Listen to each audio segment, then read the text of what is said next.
Good morning. Good morning, everybody. Welcome to the Saturday Morning Mastermind. I'm your host today, Samantha Student Baker Carl. Today, I'm here with my good friends Dan and Catherine and Lori and Kinji, and we're going to continue our discussion of Sacred Contracts by Carolyn Myss. We're in chapter 6, which is discussing the chakras, your spiritual backbone. We are on page 170 at the section titled The Chakra System. But before we get going with that, I want to give my friends an opportunity to introduce themselves, and then Catherine can take it with the reading. Lori Emmons in Denver. Happy to be here.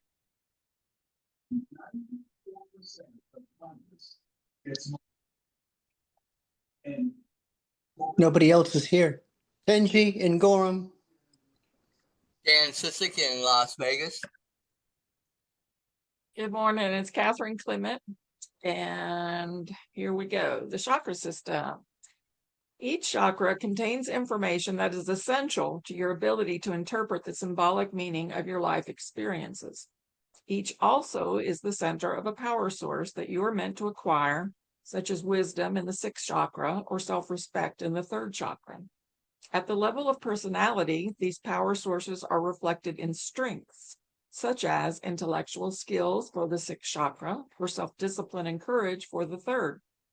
Deficits in your chakra's energy caused by trauma show up in your personality as weaknesses in your life, as challenges that force you to try to heal your wounds and history. In my previous books, I worked with the chakras from the ground up, from 1 through 7. In the first part of this chapter, we're going to work with the chakras from the 8th down. This is because we're focusing on your archetypal energies which reside in the 8th chakra.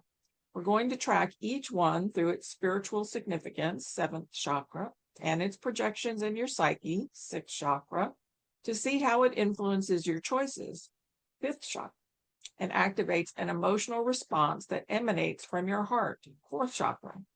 A dramatic shift occurs when this current of life force enters your 3 lower chakras, which correspond to your self-esteem, sexuality, power, and survival, and finds expression in your physical life. There, your perceptions become instinctual rather than rational and emotional, more reactive, and not particularly concerned with spiritual growth. By observing how the native intelligence of your chakras interacts with the influential patterns of your archetypes, you gain insights into your contract, into how the divine reveals its partnership with you. Also, you see how energy data connect to the physical aspects of your life. Your archetypal energies determine your life patterns, which is another way of saying that your biography becomes your biology. Although we say that each chakra contains certain knowledge or regulates particular activities, it might be more appropriate to say that the chakras resonate energetically with various aspects of your life. The survival, quote, stuff of your physical life, such as a car or a house, for instance, resonates to dense reality. While such items are important to your physical comfort, they are not essential to your spiritual development. They resonate with your first chakra, which is your anchor to the physical environment. With each ascending chakra, your individuality emerges, along with the specifics of your life that reflect your own spiritual path and your many contracts. Each chakra is a doorway to another energy reality, a means of perception that helps you see your archetypal journey through life more clearly. The chakras resonate with ever less refined spiritual energies as you work your way down the spinal column. For example, the emotional connections you have to other people, which resonate with your 4th chakra, have a far greater effect on your personal development than the kind of car you choose to drive. Each chakra also represents a degree of spiritual awareness and personal power that you need to manage consciously.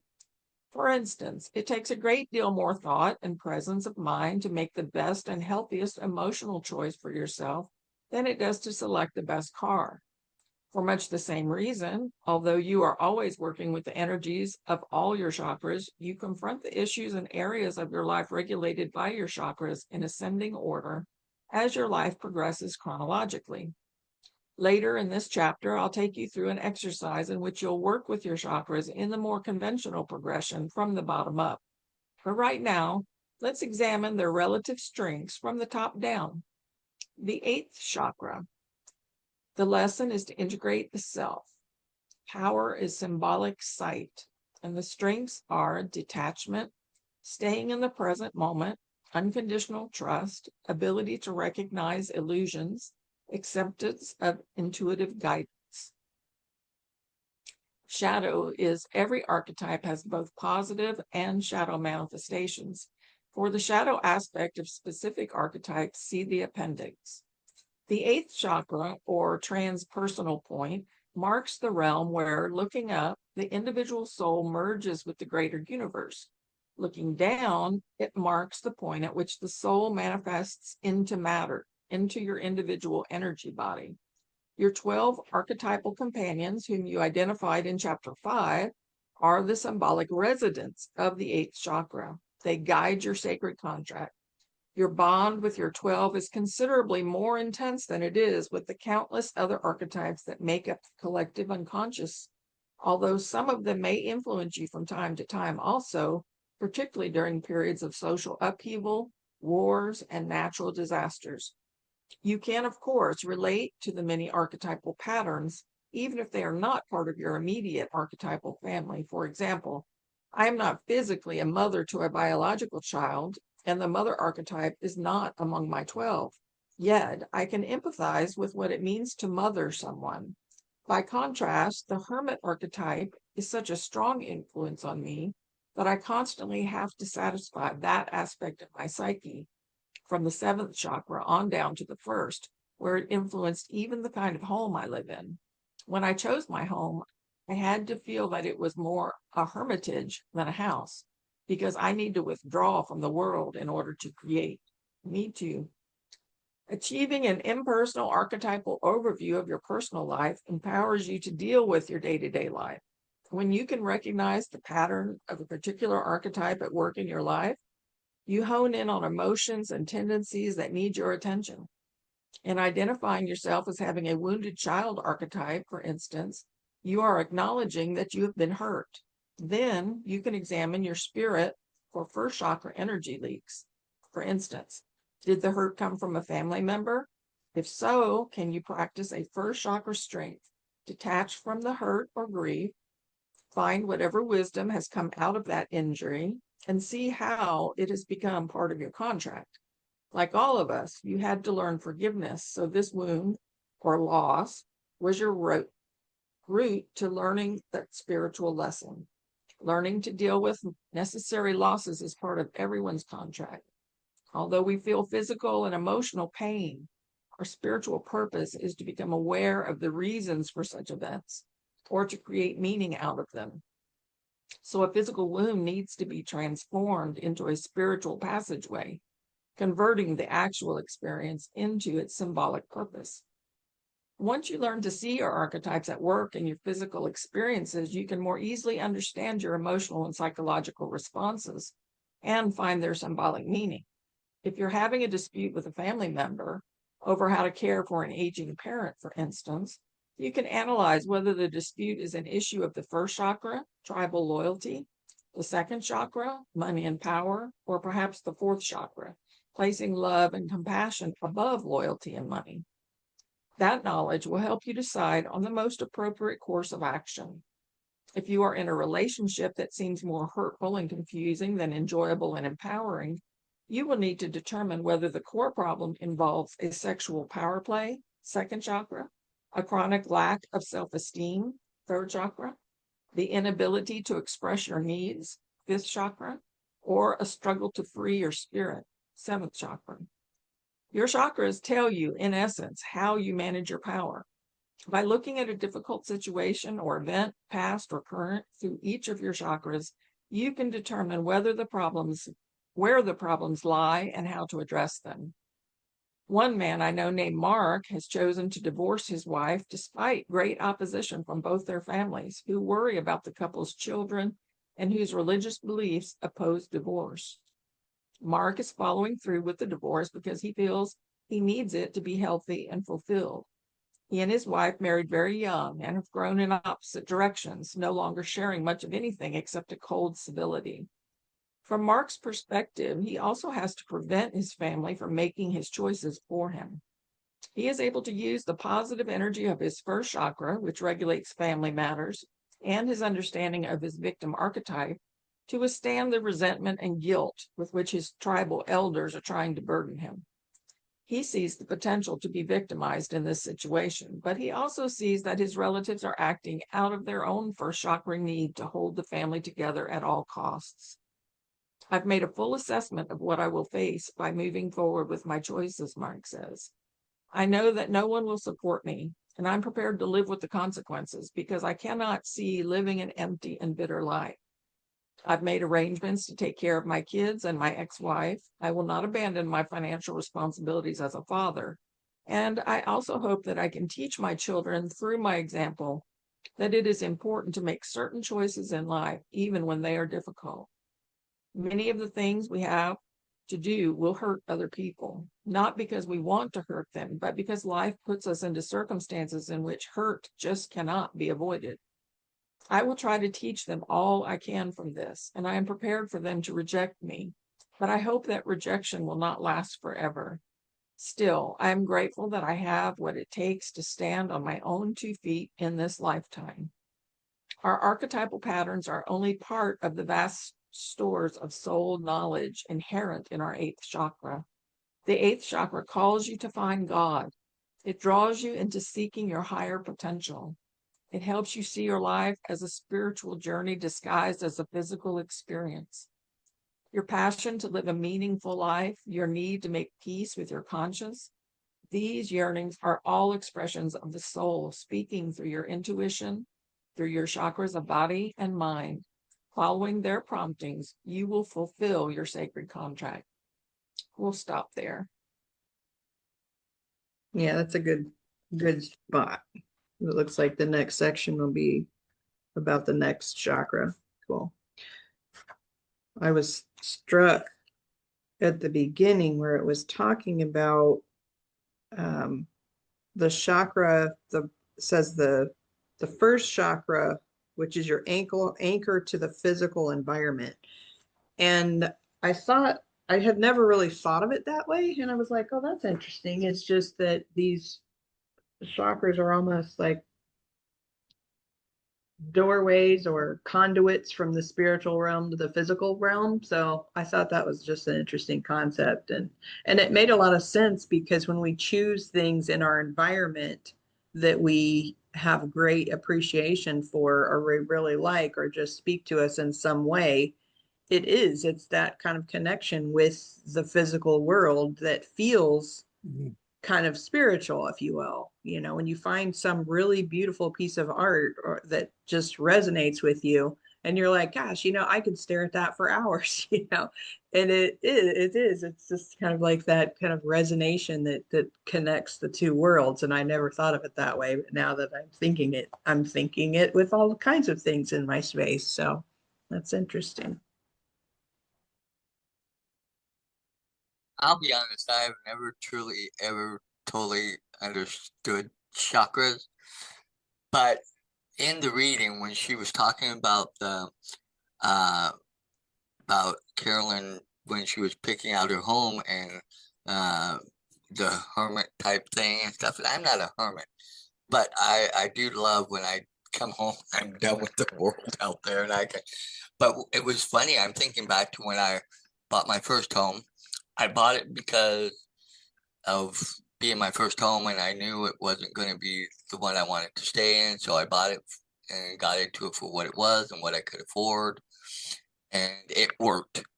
But it was home, but it was not home. It didn't have the same feeling as when I lived at home at my mom's house. That was definitely home, and still deep down is home, but it's not ever going to be again because my mom passed away and my brother has that house now. Not living in it, but whatever they're doing with it. But when I was out looking to buy my next home, figuring I was with the plan it was going to be my home forever. Now it's not such a forever. I'm thinking lately as these years, maybe I'd like to move and get out of Vegas because I'm tired of how big it is. But anyway, when I saw this house and I looked at several different townhouses, condos, and stuff, and things like that, nothing ever felt and grabbed me. And in fact, one condo, I really walked in. I looked in it a little bit, and I took time to look in it. But the minute I walked in it, I'm like, no, I know this is not it. And I'm sure you guys have felt that way. You just know when it's not it. You know, you can't place your finger on it sometimes, but you just know it. But when I walked into the models for where I'm at now, it hit me. I walked in, I'm like, yes, this is what I want. This, it just automatically felt like home. It felt comfy. I love the fact that one bedroom was way over on the other side. The master bedroom was across. The bedrooms weren't, because in my old place they were back to back. And I hate to say it, when I entertained or when my roommate entertained at that time, you could hear pretty much everything. You know, even when you weren't trying. So that was one thing I'm like, no, I don't ever want that ever again. But it really, I understand that feeling, it's like home. And I'm not a hermit, but when I come home, I feel comfy here. I feel safe. It's my home. I've been here 20 years. I don't want to leave it, but if I ever leave it, I want another floor plan, pretty much exactly like this. If I could find a house with this floor plan, I would probably go, yes, okay, or similar, but I get that. And now connected, it's like, oh, so maybe that's part of that feeling I was trying to get that carries over from my mom's house into, and I never looked at it that way. Sorry for the long traipsing around, but you know me, that's how I work. But it was interesting to hear that and connect it. And it's like, oh, so that connection is helpful. Now just to try and figure out all the others.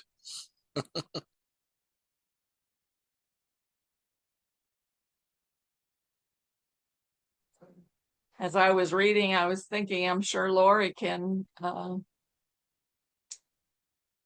feel that what was being read when it was talking about standing up for what you believe, and that it may cause distance between people, even children. And were you relating to that part of it, Lori?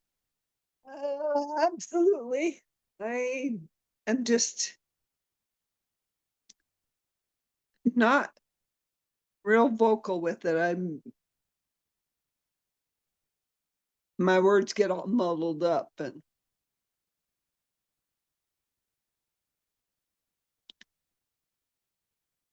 it's hard to stand up for what you believe when it's in such opposition to family members.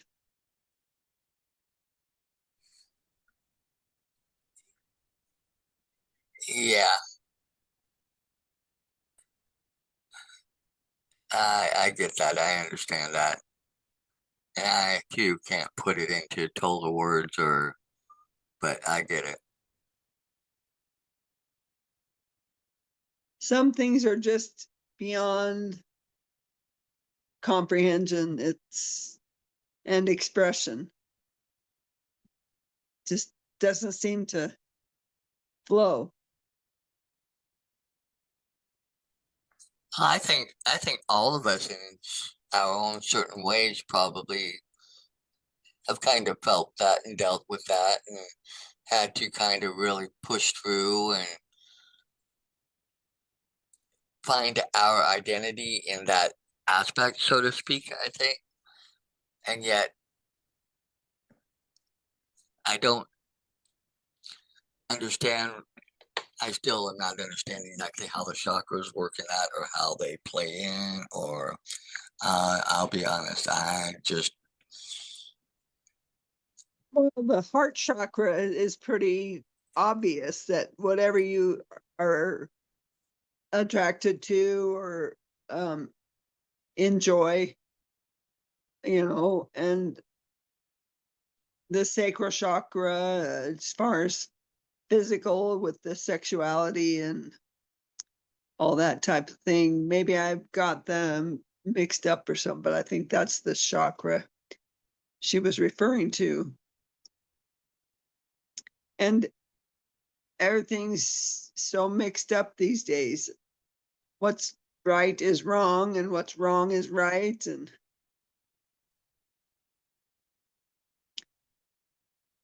And whether you believe it or not, it's one of those things that is a rub between family members, that I believe in those things and others do not. And trying to balance it all out with accepting and loving your children as they are, but they've had so much influence from the universities and everything in the world. It's hard to make it all work together.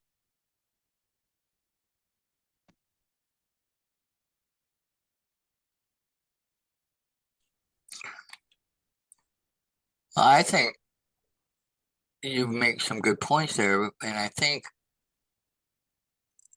I'm sure I think I'm assuming, I don't know for sure, but I'm going to say I think both Catherine and Samantha both have dealt with their things and aspects within. I'm going to say their chakras. I'm almost sure Catherine for sure has, and it's built her into the type of woman that she is today. I see that influence heavy for you, if I'm making hopefully a right assumption there, that Which you, Catherine and Catherine? Samantha, Okay. and you too, but I was also including Catherine and Samantha in this for what they've gone through and what they've dealt with, and I also was keying in on Catherine a little bit for what all she's gone through, and then there's Kenji for his own trials and his own the things that I think you know the four of you you know in a lot of ways have really dealt with aspects of the chakras and dealing and having them have a big influence. And who knows, maybe for me they may have, and I just have never noticed it and know, or because I still don't fully understand them, and it's still kind of I don't want to say woo woo, but it's just not an area I really had a huge interest in. But this chapter kind of opened my eyes a little bit on some things. So it's more of the etherical, you can't really see or touch or taste or feel physically, and dealing with the emotions and the egos and the energies, makes it really difficult. And it just brings to mind the song, "Nobody Knows the Troubles I've Seen." I don't know that one. What's that? I said I don't know that one. I think the chakras, I mean, the root chakra is the one that I use. I toss out my grounding cord, and attached to the grounding cord is an anchor, and I try to get that as deep into the earth as I can get it. And what I'm doing is I'm going to take the power from Mother Earth, and it's going to go up the grounding cord, and then I'm going to breathe light in from the top of my head, from um, the crown chakra, and kind of like a straw where they meet in the middle, kind of like in the middle by my abdomen, at the sacral chakra and at the solar plexus. And it's just every time I do it, it's powerful. Love that. But it's I don't do it every day. I might go a couple weeks and then I feel off, and then I will put on my chakra grounding music from YouTube, and I'll do a 30-minute, balance and meditation where I try to get them more in alignment because I need all the advantage I can get. Don't we all? Yeah, I haven't done a lot of work with the chakras, and really, this is my first book where I've really delved into understanding what they mean. And, I've been aware of them and aware of the different energy flows through our bodies from, the what do they call them? The energy channels or whatever we're talking about, chi The energy. meridians. Yeah, the meridians. And, and I know they all kind of play a role in some respect, but I kind of think of them, for me, since I'm more of a rational, not really rational is not the right word, um, scientific Concrete. thinker, maybe. I don't know. So for Yeah. me, when I think about any of these types of things that we discuss when we're talking about chakras, or we're talking about, the energy meridians, or, um, pressure points for, like acupressure, and that it's supposed to affect certain things. I think that it's it's something that happens that we don't understand, and we're trying to put a label on it. And, because we have this energy within us that is connected to the universe, we're also in this physical body, but we know we're spiritual in some way. We don't know exactly what that means from a scientific standpoint, but we know it works. And because if we look at it from all different perspectives. I mean, some people they get really deep into chakras. Some people get really deep into astrology. Some people get really deep into the Bible. I mean, everybody has their different things, and all of the things that they connect with are symbolic. With they have meaning, and we place meaning on them. So even if, because we do this as a collective conscious, right? So when we go to, say, an acupressure person, or acupuncture, or any kind of healing person, we're assuming that they know something that we don't know about this realm that we don't understand, but we trust that, it works, right? We trust that it works. So that is what I feel like more often than not is we're trying to understand all the different aspects of our spiritual versus our human self, and it's the meaning we place on things and events, and colors and light and the sun and the earth and all of these things, that it's that importance that we place on those that creates the power.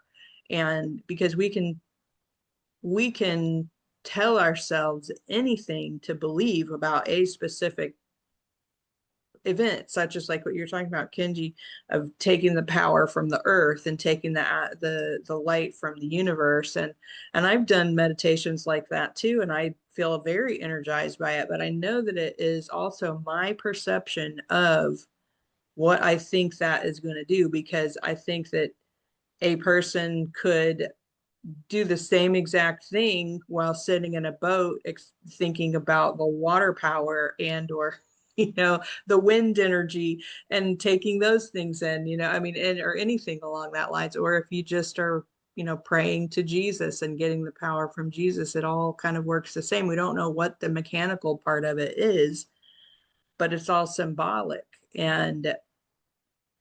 And I think that we can, when we have events happen in our lives that are frustrating to us, or upsetting, or powerful, or whatever, is that we examine those, then that's where we gain the insights. And her book, this book that she's got going, she's got so much information in here. And I would love to have like a session or a series of sessions with her to hash it all out and see and dig up the underlying things that I'm not even aware of. Because I think that's kind of the key to it, is like drawing your attention to these different things that could have these different meanings that could affect your life in different ways, and helping you to understand them more so that you can make changes, so that you can be more like one of the archetypes you want to be like, or less like one that you don't. Yeah. And so I don't know. Those are just my rambling thoughts on this. Those were good ramblings. No, that helps to make a little better sense of it. And I think you kind of hit part of the idea of it, kind of like me with my faith and how I believe, and I believe that very strongly in it. I have that, and I believe I get power, strength, guidance, and all that. And I believe that that's the way you do it, and how you go about it. But but the way you said it, I think that's how people manifest it, I guess, for themselves, and to make it understandable, for lacking of a better word, maybe, to work within that, so they, I guess, are a little more comfortable, if that's a way of putting it. But yeah, thank you for the way you said that, because that helps give it a better perspective. Hi, Jason. Morning, Jason. We saw you come on. Turn on Morning, your Jason. camera so we can see you. Chakras to me are like I don't care if you whenever have bedhead. whenever I feel off, like just mentally off, it's usually one of them, or two of them, or three of them, or all of them. And if I take the time to be still and turn inward and try to align them, even though it's just a mind thing of me trying to visualize that, it makes a difference. Absolutely, because it moves your focus. And what we focus on is what we get a lot of the time, even to our own detriment, unfortunately. I feel energy in a huge way, like from people, from plants, from animals, from everything. And I have done a lot of chakra work, Dan, a lot, years of it actually. And although the shifts can be instant, because it's really, again, where your focus is, where your mind is. And so it can take years or it can take seconds. And that's, it's, I can't explain it to you. I really don't understand how it works, but I know that, you can feel it. You can, It's a you real can, thing. it's a real thing. You can focus it, and you can, especially when you're doing chakra work and working with the energies, you can shift just so quickly for yourself or somebody else. Some of my most powerful, not that I'm doing the healing, God or whoever is doing the healing, but I'm the vessel that it goes through, and I can feel it go through me. I can feel the power of, it's like being in Jesus's, having Jesus with you, having a conversation. You can imagine the feeling of that. That's what it feels like when you're doing energy healing work. And I have had the most powerful sessions has been instantaneous, where somebody would come to me and I've got such and such problem, and you can literally just physically shift their energy, and within seconds I can feel it and they can feel it, and I don't know how it works, but I just know that it's a real thing and it works. And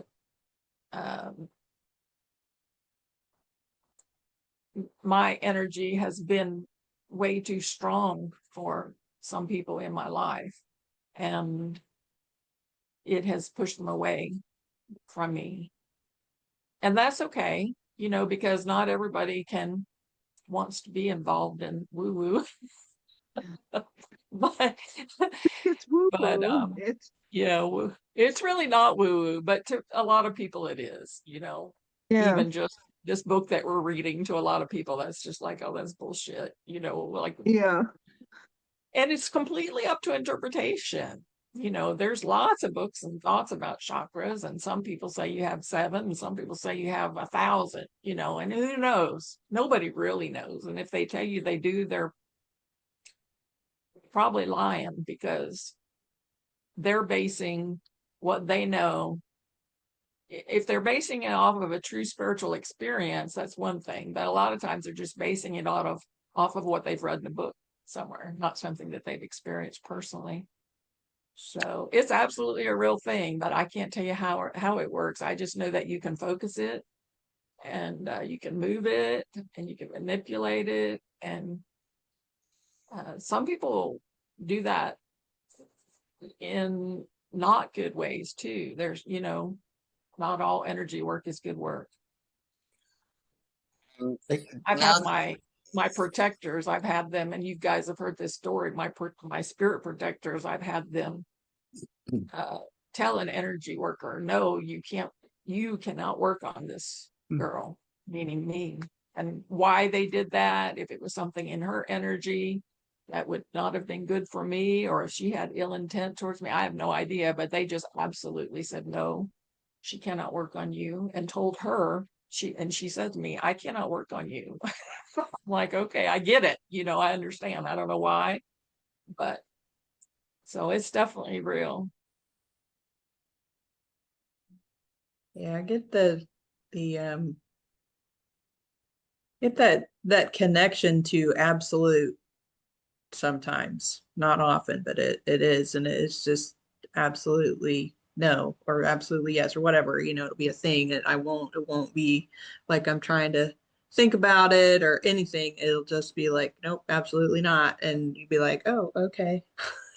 Now sometimes we can have a gray area feelings where you get mixed messages. I feel like I get that more often than I get the absolute definitive. It's not like it's a word or being told. It's more of a what's the word for it? a sense. No, it's like a compel, like a compelling feeling.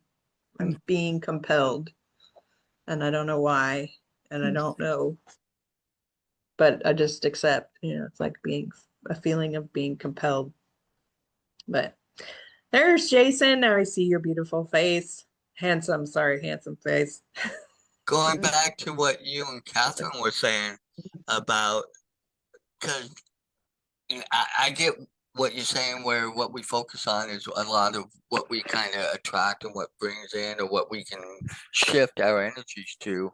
And I get that, because this week I went to a thing on Wednesday night that my pastor was doing, thinking it was one thing, learning it was something else. But in line with that, it's something I think I'm moving into and wanting to do more of. But he made a comment, and it never hit me the way it's ever hit me. So I think maybe partly I was more open to it and ready to hear that. But going back to what you and Catherine said about what we focus on, or put our energy towards, is what we attract. And he said something about what we pray for, what we focus on when we pray. If we're constantly praying, like, why is this happening to me? Why is all this crap? And I will be honest, I've been saying that a lot lately over the last 3.5 years. And I've been doing that. And that might be another part of what I've been in, that mindset mode of the why me, instead of, okay, it's happened, let me move past, let me focus, and ask where to now, or how to move forward, or what to do in that sense. And I use this. yeah, and how to move that energy that I've been in, and asking God, to show me, activate, and help me move out of that mindset, which I clearly have been in, and now I'm understand. But it was when he said that, in that moment, it hit me so differently. And I think other people have said it in the past, or said it and it didn't hit me right. So maybe I was in the right place and where the energy and where I was open, because I wasn't going with I was going with certain expectations, but that expectation floored me when he said that. It's just like, wow, okay, I have been in that mindset. I really have been. And I've been doing it here. I've been doing it with other friends. Um, it just, it's flipping that switch. And maybe that's part of a little bit of how chakras work, I guess, maybe, or maybe I'm, without knowing it, hitting or changing, or one of my archetypal things. That word, I still trip over that word, is shifting, and I'm changing, because I am trying to actively work and moving and making positive steps to change things I do in my everyday life. Getting more healthy with my eating, getting more set up on my how I do things, and not just kind of going with the flow. But now that you two have said that kind of, and you really said it, it is solidifying where my mindset's been over the last like 3.5 years. And that's, wow, powerful. You weren't ready for it before then. Probably. Right. That's right. And that's what I was talking about, those instantaneous healings that happen just like that. And it can be somebody I'm speaking, or it can be waiting a for song on the mine. radio. I've had songs come through to me, like the lyrics come through to me, just like God is speaking to me, and just blow my mind. A lot of times when I was out Ubering, actually. So, yeah, and those moments are so undeniable, and they're not, they're not contrived, because they're so instantaneous and unexpected. You know what I mean? So, yeah, and those are the moments that I cling to, and that those are the moments that get me through whatever I'm going through now, because I understand that everything I'm going through is for my benefit, even though I may not like it at the time. It is for my benefit, for my spiritual growth. That's what I believe. So I cling to those moments because they are undeniable. And I know, because I think all of us question sometimes, am I making this up, or, is this for real? But those moments are undeniable, and they prove to me my spiritual connection to God. So, or angels, or whoever. Yeah, it's way after the fact to have a dream that you just, oh, this can't be real. This is not the spirit speaking to me. It's just, and then you don't follow it or believe it or whatever. And consequences, it's hard for me to not think that I'm in this condition that I'm in because I didn't listen to those spirit guides or the dream. I had a momentary thought about when we were previously, when I mentioned the connection to the physical world versus the spiritual world. And I wonder sometimes, or I don't wonder sometimes, but I wonder now if, when sometimes we find a thing out there in the world, whatever it is, that just we're like, I have to have that. I don't know what it is, whatever it is. Like you see a beautiful item at a store and you're just like, I just have to have that. If that is some aspect of your archetypal pattern speaking to you, or your spirit guides, or your whatever it is that you want to call it, is trying to send you a message through that object. And by bringing that into your space, then somehow you're connected to it, even if you don't know what it is. But I'm wondering, if I look around my room at the different things that I've kept for long periods of time, like I've got these two tiny little vases. Let me show you. I don't remember where they came from, but they're like these little porcelain, oops. You can see they're kind of like got a little design on just tiny little vases. And I'm like, I don't know if I found them at a Goodwill. I don't know if I ended up with them because I don't know where they came from, but I had them for a really long time.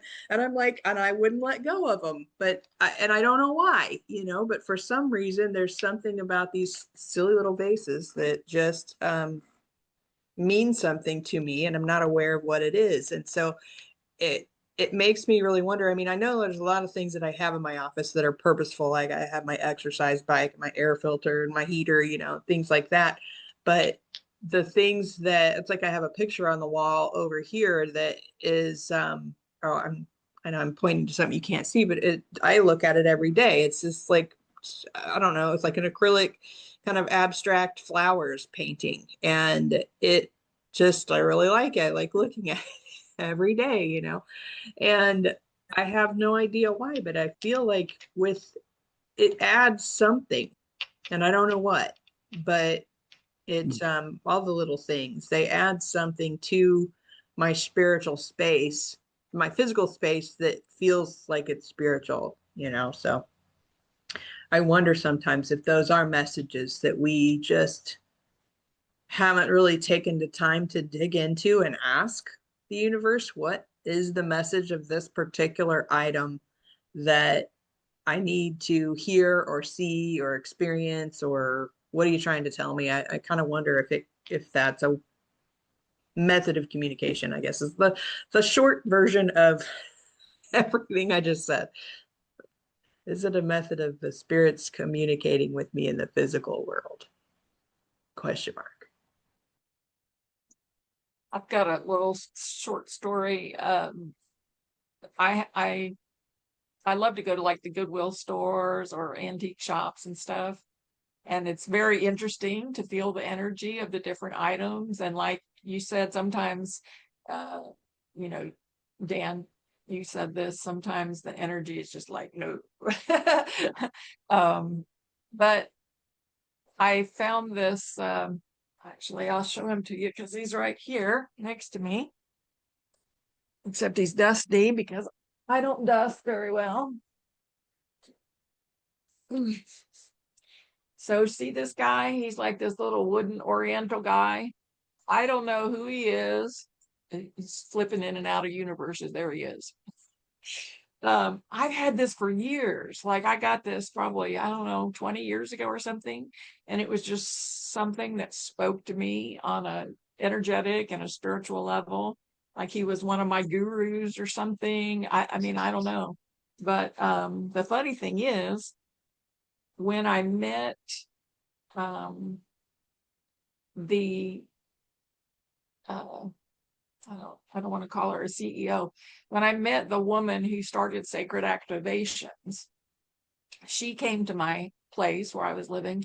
And when she saw this, she also made an immediate connection to this and connected with the spirit attached to this and got messages through it. So you never know why you have something, it maybe he spoke to me in a way that I wasn't quite sure how, but he spoke to her very directly. And we had about a 2 or 3 year sort of partnership there where we worked together real closely. So who knows why these things come into our life? It might not just, the reason might not show up for 20 years. You don't know.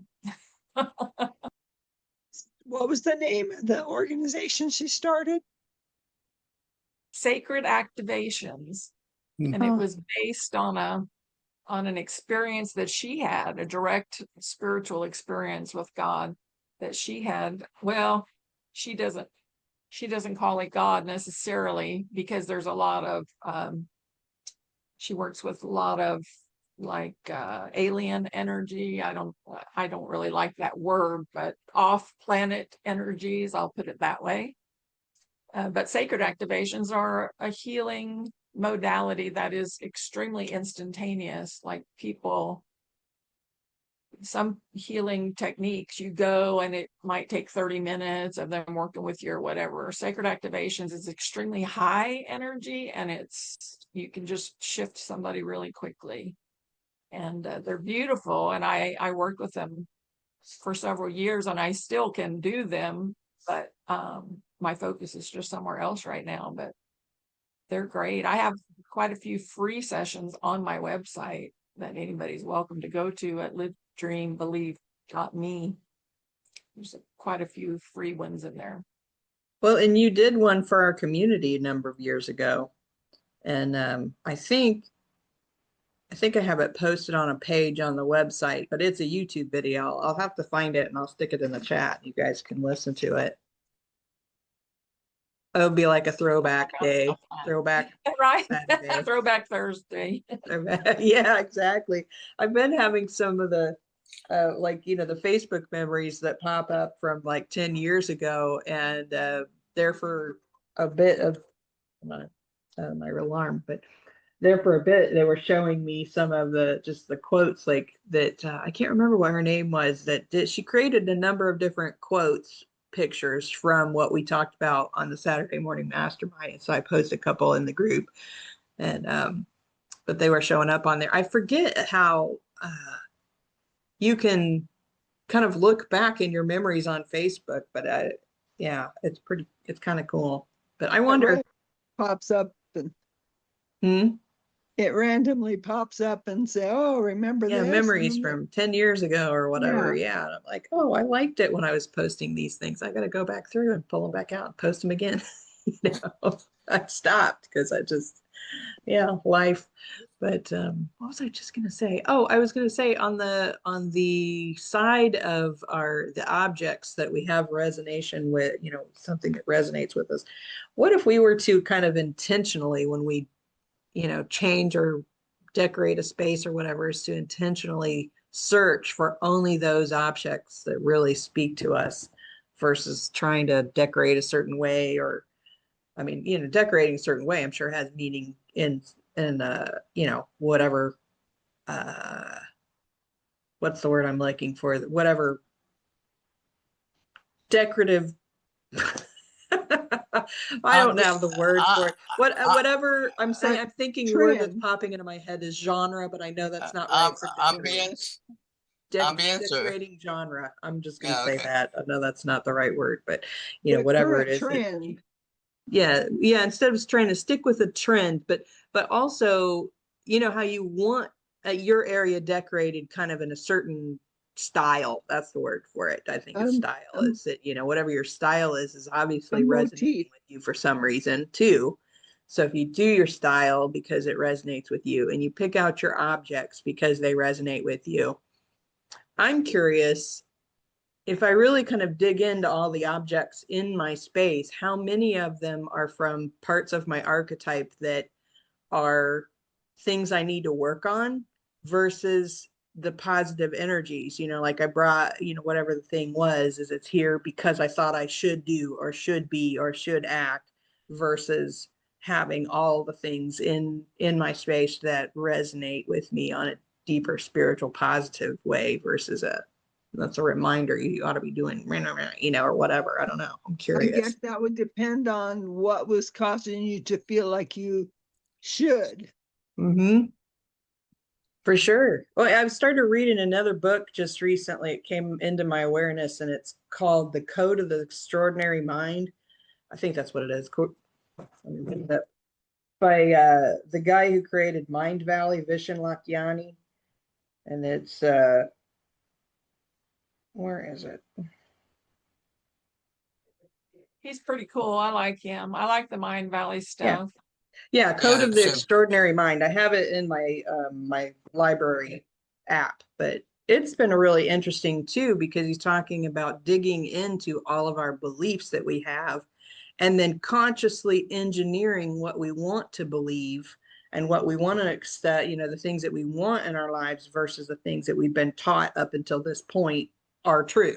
And now we can choose, okay, how much of this stuff we've been taught up to this point really is true for us versus really just true because of our family upbringing or our school or, you know, any of those number of things, just digging into those beliefs and then consciously choosing the ones that we want to emphasize on, which is really similar to kind of what she's talking about in here with digging into the archetypes, figuring out the ones that have been affecting us up to this point, and then determining the aspects of those archetypes that we want to bring more awareness into or we want to energize more versus the things that we recognize are, oh, okay, well, this is influencing me and this is the thing that's causing my self-sabotage, or this is the thing that's causing my procrastination, or the reason I'm not getting along with my spouse, or, you know, this is the thing that's causing me to have strife with my children or coworkers or whatever. And yeah, and just really kind of working on those things. So I anyway, think Funny, everything oh, go ahead. everything has meaning, but it's the meaning that we give to it based on our experiences and beliefs. And I was going to point out there that when you were saying everything you basically pointed out was the negative side of the things rather than the more positive side too. And I think that's something else we do. We tend to always go to that negative side, which I don't understand. You would think we would gravitate more to the positive side, but it seems like and in the learning and growing, and also what something just hit me, we're such complex and intricate and unique human beings and individuals within ourselves. And it's funny how we've gone through all these different books, all these different things, all these different, you know, things to learn and grow and build ourselves up and help make ourselves better, understand ourselves better, you know, and we're still growing, searching, and learning. And I think that's something that we're constantly doing. And I don't think there's an end to it until we get to the other side. And for me, that would be heaven and, you know, with God and all that. And but it's interesting how over the years, all the different things we're still learning and still growing and still understanding things. And I think that's part of the journey and part of the, what this tribe of people is all about too.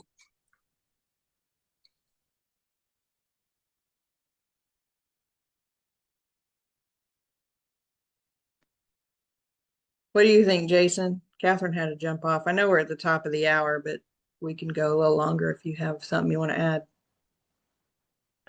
Yeah, well, I think that's a great point that, well, everyone's been making such great points. Sometimes I can just, sit and listen and I get so much out of this group and I appreciate it. But that's a good point there, Dan, and it's something that I think of even when I'm listening to these gurus or these experts in these fields of study where they're trying to give examples, like the good examples you're giving, Samantha, where they're trying to give examples of how the theories are used or how these things are used, and a lot of times they give the negative, kind of a negative example, and I know the hope is to say, like, this is how, this is what you can be aware of. But it's always kind of something that when I hear these people talk and they're giving such great information. But after a while, I'm just like, just leave that negative part of it out. I don't want to even hear that. I don't even want to recognize that. I only want to focus on the positive parts of it, the positive archetypes. I only want to give them the space. I don't even want to give the negative parts of whatever it is, any frequency or any Any extra bandwidth. power.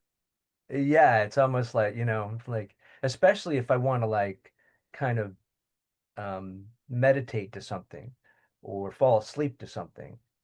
I don't want, because I do believe, like what Dan was saying, we sort of, our minds, sometimes we can be kind of trained to look for the problems to solve. And so that the problems become the thing that our consciousness sort of grabs onto. Like, oh, this is something I can work to correct or to solve.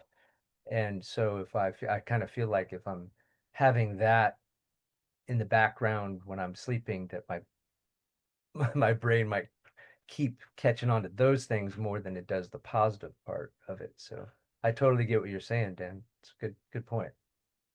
Good point. Subliminal.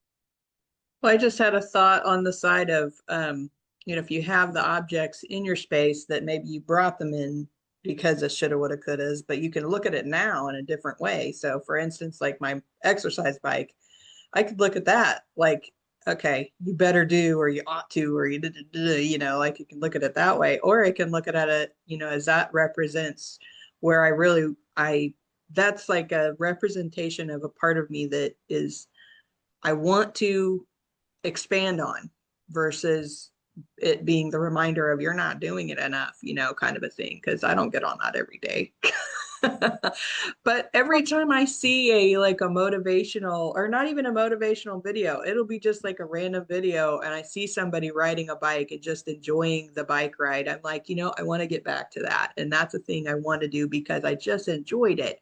But I don't have a bike. I have an exercise bike, in my office, but I don't have a physical bike that I can actually ride out there.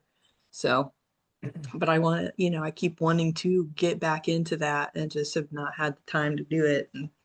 Well, it's like the exercise machine there. If you don't have a bike, you can't go do it. Right. Well, this is true. This is true. And there's somebody over and a few neighborhoods over who like they buy up all the local bikes and then refurbish them and then sell them on Facebook Marketplace. And I'm like, okay, I got to go there. One of these days, I'm gonna go over there. I'm gonna get me a bike. I See had a that? realization. Oh, Hmm? go ahead, Jason.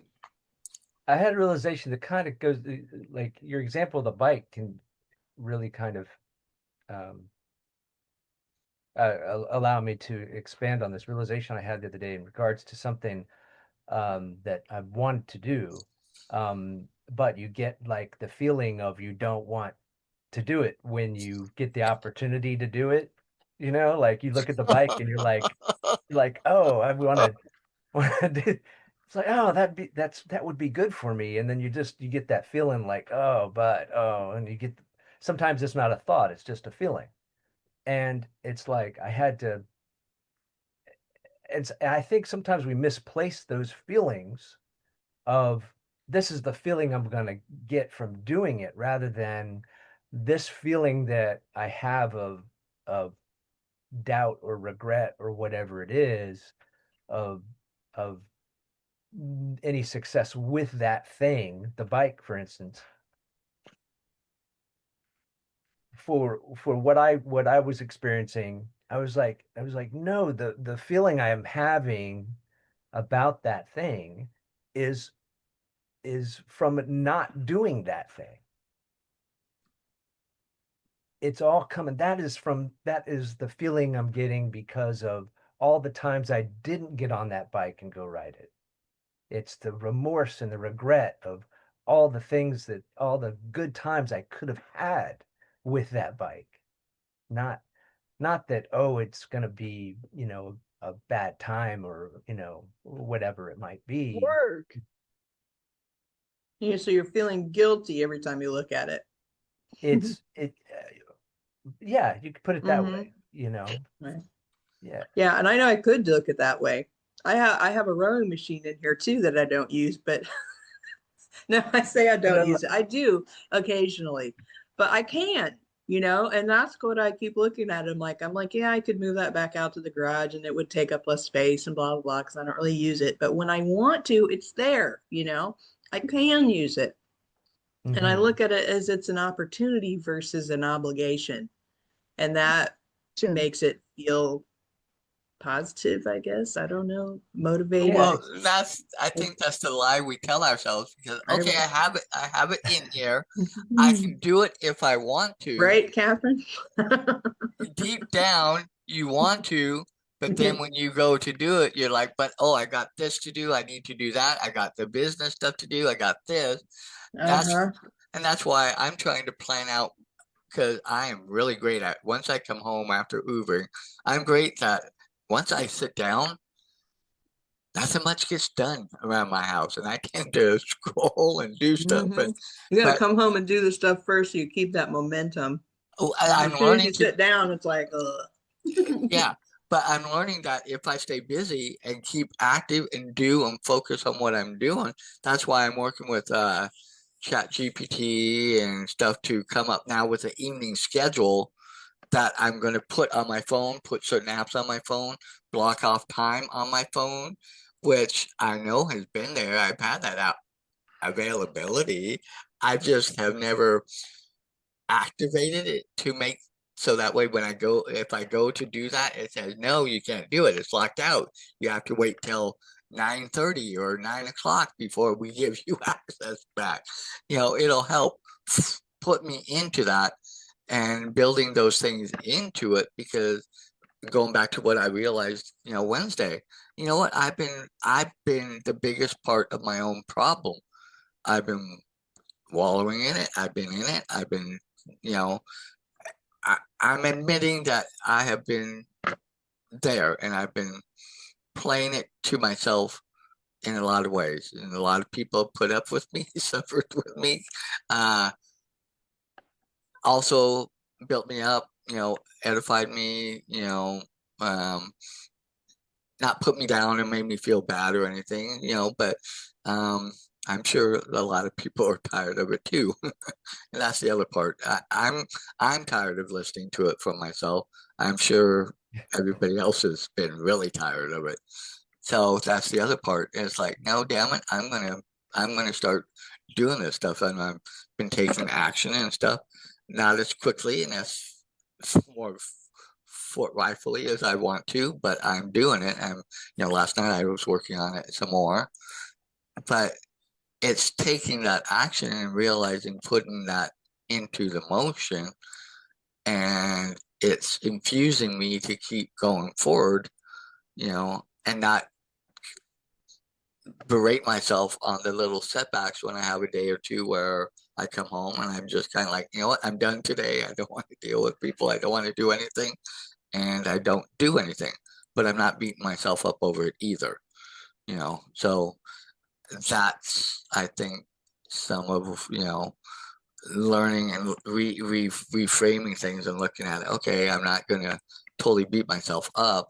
I'm going to acknowledge it, but tomorrow is another day, and tomorrow's another day to be able to just take that step forward and keep moving forward. So I think some of what this book is also showing me is recognizing some of my own traps that I have for myself too. Yeah, because you can sort of just clear the way for your path to do the thing that you're really wanting to do, rather than getting to that point where you're ready to dive off the diving board and then allow yourself to think of all the different things that reasons why you don't want to ride that bike or or do the thing. You don't even give that space, and you just go ahead and do it. And you're okay if maybe you just kick up the uh what do you the kickstand on the bike and hop on it and ride down the end of the driveway and back, and that's it. That's enough just to get you do it, but you do it without any thought of, oh, well, I've got to, go do this first, or it's got to, I got to make a plan, because I really want to go down to the park and ride around the park. And I just hop on the bike for a second and spin around and, feel the wind in your hair and in your hair, and you know, don't even think about it. Just get on and go do it, and allow yourself to do that. Clear the space for it. In advance if you even have to. I was thinking earlier when you guys were talking about the meditations and all that stuff too, and I had posted something earlier last week about a meditation, but then it occurred to me that a lot of people talk about how they're having a hard time even getting into the meditation part because they have so much in their on their mind already. They can't I quiet really their mind. appreciated that. Can't quite. Oh, cool. They can't quiet their mind enough to even start to meditate. And I was like, okay, well, that makes so what it pointed out to me is that we sort of need like a setup to set ourselves up to get ourselves into position to maybe meditate. And there's another meditation technique that I learned a while back about that really kind of calms your thoughts. And I was like, well, maybe we kind of need to do a different sort of type of meditation to calm our mind first, and then we can then move to the next meditation that really focuses on whatever it is we want to do with our whether it's mental healing or it's chakra work or whatever it is. But I think that might help. So I might be trying some more of that. Yeah, I've got a meditation that I use pretty often. I can put it in the chat too if you want to check it out. It's actually the Silva centering exercise. Have you ever heard of that one? No. It's a good one. I like it. Oh. But that Actually, sounds good. Yeah, I post have that. it on my phone in a MP3 file. I feel like I had it saved on, I had gotten it off of YouTube. I don't know if it's still on YouTube. I'll look for it. Silva stuff is really good. Mm-hmm. Yeah. Yeah. It's old Maybe. school. Yeah, it's sort of like preparing yourself for the event or for the exercise. And a lot of like when you were talking, Catherine, about getting chakras in alignment and doing this work that, it seems like you're good at it. You're so well, established with doing it that it comes easier to you. But for people that want to kind of get into that or any sort of meditation, it takes a while to sort of peel away the the I don't know the the shield or the callus over our parts that we want to like the part of our psyche or being or soul that we're been learning to protect all these years. We sort of have to like and I kind of open up to that. And I sort of likened what you were saying to learning how to perfect your golf swing. Like there's a lot of moving parts. There's a lot of balance and symmetry that has to get in alignment as you do it. And even with that, what can help and what helps me, it really helped me with with being confident, starting to enjoy my swing and playing the game of golf was establishing a setup that I do before each shot, even whether I'm on the course or whether I'm practicing just out at the driving range. I'll do it every single time, and it's a setup that I do that sort of puts everything in place. So you have to I'm not thinking about whether I'm going to top the ball or miss the ball or what someone is saying in the background or anything like that, or if I'm lined up correctly, or it's sort of it's a setup that is before I do anything else that allows me to sort of put away all that inner speak or negative thoughts. And I think what just the idea came to me that is kind of similar to maybe like that using a different type of meditation to get our minds clear so that we can then focus on the meditation that we're going to be working at. So that's my point. Sorry.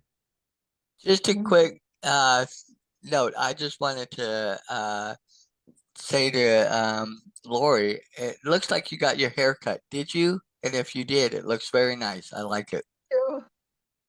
Yeah, you have short hair, you have to get it cut a lot. Yeah, you do.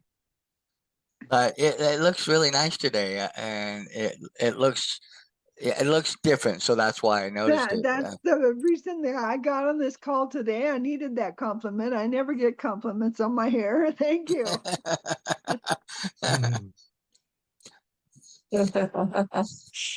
Nice. No, we all need compliments every now and then, and we all need to feel that we're noticed for certain things and stuff like that. And I do. I tend to, notice things on people and stuff. And I meant to say something earlier, but we got so into the discussion. I'm like, wait, we're discussing the book, not my hair. I know, but hey, nothing wrong with doing that either. It's sort of a rebellion that I was fighting with my hair. It would never do what I was trying to make it do. And I'm like, okay, well then it just get bangs. And my sister was over for the day and I said, she's a nurse. And I just said, can you trim my bangs? And then I'm not fighting with my hair the way it goes naturally. So this is so much importance to this book and our discussion. Love you all. I hope you have a great week. All right, I'll wrap it up for today for the recording. And then we can talk about whatever. All I right, think everybody. that's Well, great though. You make a decision to do something to kind of get to clear the way, clear your path, and now you can focus on other things, and that's wonderful too. So Yeah, and you never know just by making one little change where that's going to take you. And Samantha and I have really discovered that in a big way for the last year or so.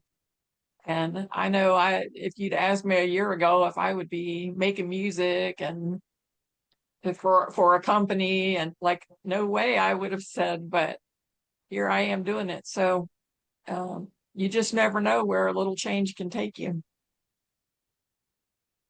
nice. absolutely crazy. So yeah, I have to remind myself I need to follow those intuitive things that are compelling me to take do a something, whatever it is, whether it's turning right versus left when I'm driving down the road, or whether it is saying yes to an opportunity that's presented to me.